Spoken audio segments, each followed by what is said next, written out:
اسلام اور اہل اسلام کے خلاف سازشیں یہ ازل سے ہیں اور ابد تک یہ سلسلہ جاری رہے گا۔ ستیزہ کار رہا ہے ازل سے تا امروز، چراغ مصطفی سے شرار بولہب۔ کبھی یہ فتنہ منکرین خدا کی صورت میں بارز وجود میں آتا ہے، کبھی یہ رسالت کا، حدیث کا، حجیت حدیث کا، سنت کا انکار کرتے ہوئے نظر آتے ہیں، اور کبھی ایک خاص پیراڈائم کے ساتھ قرآن کو مرکز کہہ کر، کتنا خوشنما، دلربا، اچھی پیکنگ والا جملہ ہے کہ جی قرآن مرکز ہے۔ یہ وہی نکتہ ہے کہ حضرت علی رضی اللہ عنہ کے سامنے جب ایک آدمی نے کھڑے ہو کر کہا حسبنا کتاب اللہ، ہمارے لیے اللہ کی کتاب کافی ہے، مظاہر یہ اچھا جملہ ہے، لیکن حضرت علی رضی اللہ عنہ اس کی شرارت کو اور سازش کو بھانپ گئے اور کہنے لگے کلمۃ حق ارید بہا الباطل، یہ کلمہ تو ٹھیک ہے لیکن اس کی نیت ٹھیک نہیں، یہ قرآن ہمارے لیے کافی ہے کہہ کر حدیث کا انکار کرنا چاہ رہا ہے۔ وہ جو اقبال نے کہا تھا وفاق کش کے موت سے ڈرتا نہیں ذرا،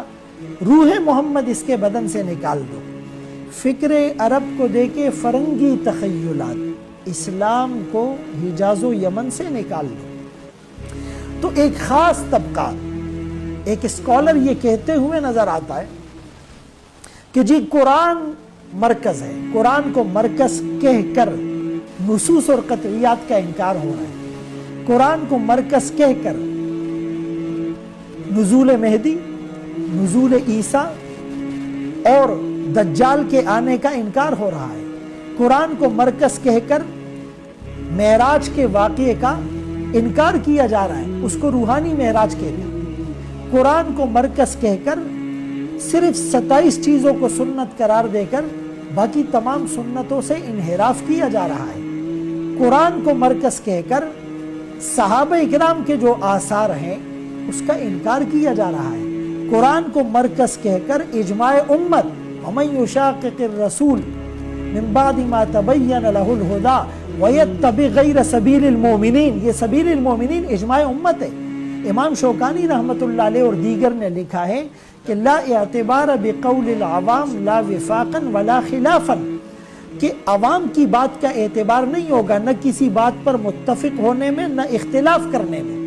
یا علماء کی بات ویلڈ ہوگی، العلماء ورثۃ الانبیاء والربانیون والاحبار بما استحفظوا من کتاب اللہ شہد اللہ انہ لا الہ الا هو والملائکۃ واولو العلم قائما بالقسط هل يستوي الذین يعلمون والذین لا يعلمون یرفع اللہ الذین آمنوا منکم والذین اوتوا العلم درجات۔ تو اجماع امت کا انکار ہو رہا ہے، قرآن کو مرکز کہہ کر سلف صالحین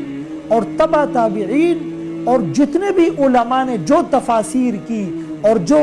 احادیث انہوں نے امت کے سامنے رکھی اور جو انہوں نے فقہ اور اصول فقہ، تفسیر اور اصول تفسیر، حدیث اور اصول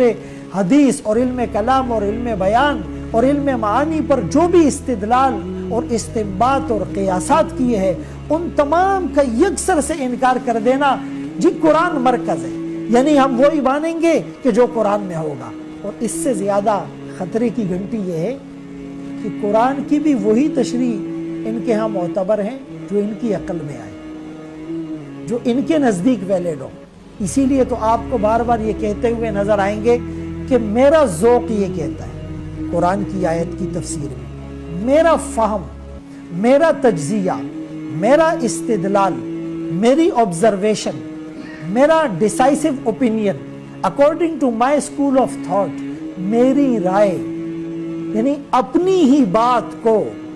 مسلط کر دینا اور تمام مفسرین اور تمام محدثین اور تمام فقہاء اور تمام حکماء اور تمام علماء اور تمام تابعین اور تبع تابعین اور تمام اکابرین امت اور تمام اسلاف 14 صدیوں سے جو بھی ان کی تشریحات اور توضیحات اور ان کے دلائل ہیں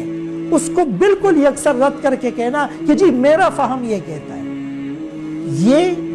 ان لوگوں سے زیادہ خطرناک بات ہے جو بالکلیہ اللہ کے وجود کا انکار کرتے ہیں، چونکہ یہ تو ایک نئے انداز کے ساتھ ایک نئے پیرائے میں